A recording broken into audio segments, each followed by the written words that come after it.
poverty, famine, and a desperate dream of freedom. These forces pushed countless Irish people toward the New World. But here's what most people don't know. The Irish poor I'm talking about didn't arrive during the famous potato famine. They didn't flood into New York, Boston, or Chicago, like you've heard in history class. No, the people in this story came over 300 years ago, and the place they chose to settle wasn't a bustling city. It was the isolated, misty mountains of Appalachia. What happened next created a culture so unique, so resilient, that it still defines an entire region of America today. But their journey to get there? It started with a king's ambition, a dangerous rebellion, and a land that promised freedom but delivered something far more complicated. The story of the Scots-Irish in Appalachia starts in Britain in 1603. King James VI of Scotland had just become King James I of England. He was a massive figure in British history. James created what we now call the United Kingdom. Merging England and Scotland politically was relatively simple once he took the throne. But James wanted more than just political unity. He craved permanence, stability, a lasting Protestant kingdom. So he implemented sweeping changes and new laws to achieve that. Much of it involved promoting the Anglican Church as the official state church across his entire realm. But James had one enormous geopolitical problem he inherited from his predecessors: Ireland. Parts of Ireland had been English possessions since the late 1160s, when Anglo-Norman barons invaded and carved out territories. In 1171, King Henry II claimed dominion over the entire island, though his control was shaky from the start. Then, in 1541, Henry VIII was officially proclaimed King of Ireland by the Irish Parliament. But you won't believe what happened next. Henry VIII entered a brutal, long-running war with the Gaelic chiefs. His daughter Elizabeth inherited that nightmare. Both Henry and Elizabeth had good reason to fear Ireland and desperately seek control over it. The Catholic Gaels weren't just fighting the English for their own independence. They would also gladly harbor Catholic enemies from abroad, especially Spain. For the British, it felt like a dagger was being held directly at their throat. Then, in 1593, an even more intense conflict erupted, called Tyrone's Rebellion, or the 9 Years' War. This war pitted a confederacy of Irish clans, backed by the Spanish, against the Tudors. By 1603, the Irish had been defeated. One major consequence of that defeat was that many rebel Ulster lords fled the country, leaving their lands in English hands. For King James, this was a golden opportunity. What he did next would change Ireland forever and set the stage for a mass migration that nobody saw coming. What followed was called the Plantation of Ulster, and it lasted from 1605 all the way through 1697. It was a series of organized settlements in Northern Ireland. Technically, this wasn't the first time such a scheme had been attempted, but it was the most effective and the most long-lasting by far. The British Crown offered land grants to anyone willing to settle in the counties of Antrim, Down, Armagh, Tyrone, Donegal, Cavan, Fermanagh, and Derry. For many Scots, particularly from the lowlands, this seemed like a golden opportunity to improve their economic situation, especially people who happened to be landowners already. For many, it also promised greater religious freedom.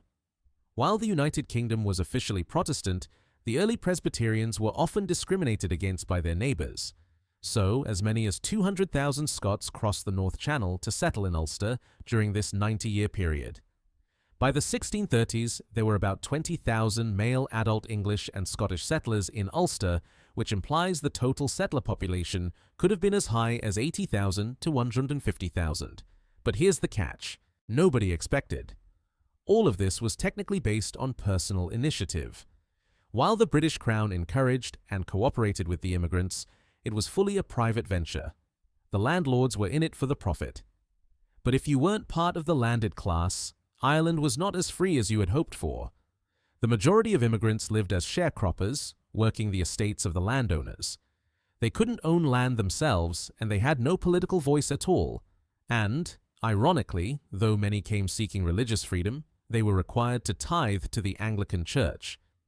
At the same time, a unique form of Gaelic culture was sprouting, as the new Ulster residents intermingled with the native Irish. This was the legacy their descendants would carry to the New World. In the 1690s, a tragic famine caused a new wave of Scottish immigration to Ulster, which resulted in Scottish Presbyterians becoming the de facto majority community. However, despite their numbers, they were still often victims of discrimination by both their overlords and their Catholic neighbors. And what happened next pushed them to their breaking point. They were still denied political power. Population pressure and the greed of the landholders caused rents to skyrocket, making times even worse. Resentment of the Church of England was as bad as ever. Many of these common people began contemplating moving to a land that actually did, maybe, promise economic opportunity and real religious freedom: North America. So, starting in the early 1700s, a group that would come to be called the Scotch-Irish, or the Scots-Irish, began migrating to the New World in large numbers. The first immigration wave of 1718 was only about 700 people, mainly Presbyterian farmers, and merchants from the Bann and Foyle valleys of Ulster. The Bann Valley group settled in the frontiers of Maine and New Hampshire, while the Foyle Valley group settled in Massachusetts. These were the first, but not the last.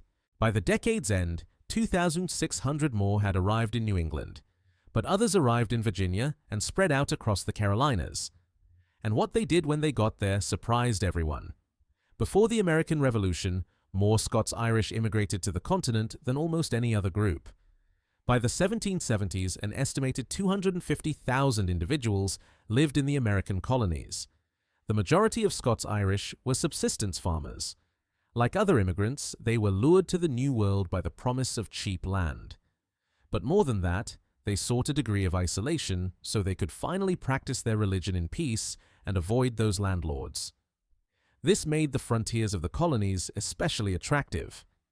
Anywhere the white man was pushing into Native American land, anywhere resources were thin, the soil difficult to work, or the weather harsh, the Scots-Irish found a home. In fact, many colonies actively recruited these immigrants, offering the desperate newcomers a cheap frontier, piece of land, in hopes of creating a buffer between colonial civilization and hostile indigenous tribes. And nowhere did this work out better than in the southern Appalachians. Here, the Scots-Irish thrived, in a very humble, but also a sustainable, lifestyle. They also developed close relationships with indigenous peoples, often including intermarriage. But one particular relationship they formed would change everything about how they survived. One major arena of cooperation was game hunting and the fur trade. Scots and Scots-Irish often made a living as long hunters and trappers, harvesting deer and beaver hides to sell in cities. The beaver trade was biggest in the north, while deerskin was most common in the south. Gaels traded and worked alongside tribes such as the Creeks, the Cherokees, and the Choctaws throughout the 18th century and well into the 19th. This is partially why so many Americans today can trace their ancestry back to both Gaelic and indigenous peoples. Just one great example of this is James Adair.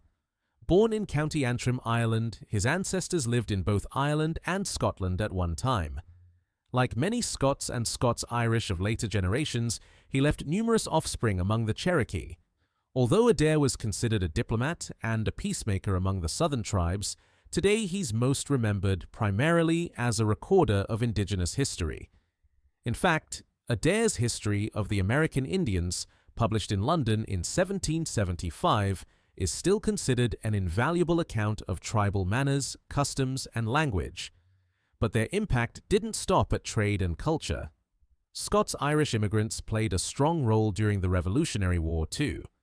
Just one example is the Battle of Kings Mountain, South Carolina, October 7, 1780. Here, descendants of Scots-Irish immigrants to Tennessee and Virginia were instrumental in defeating Loyalist militia forces. This was actually a huge deal. Thomas Jefferson later called the battle the turn of the tide, of success. So, where are the Scots-Irish today? Well, frankly, they're all over the country. However, the home of the culture they created is still, of course, Appalachia. For instance, today, North Carolina has the largest percentage of Scots-Irish ancestry of any state, with 2.9% of the population claiming that heritage. South Carolina and Tennessee follow at 2.4%. But what makes their cultural legacy so powerful isn't just the numbers. The isolation, and frankly, the poverty of Appalachia, made for a unique distillation of cultural elements. Appalachian quilts tell stories in each design. Appalachian foods like chow chow, hoe cakes, chicken fried steak, biscuits and gravy, and fiddleheads are loved by millions. And, not to mention, there's also moonshine. Just remember, if you have to pay taxes on it, it ain't shine. Appalachian fiddle music and bluegrass lift us up and connect people directly to generations long gone. Buck dancing echoes the Irish folk dances of 300 years ago. And finally, there's a certain attitude that these people inherited from those Gaelic ancestors all that time ago. We, as Americans, like to think of ourselves as no-nonsense, pragmatic, honest, down-to-earth, and just a touch suspicious of authority. I won't say the Appalachians invented that, but they sure as heck live it.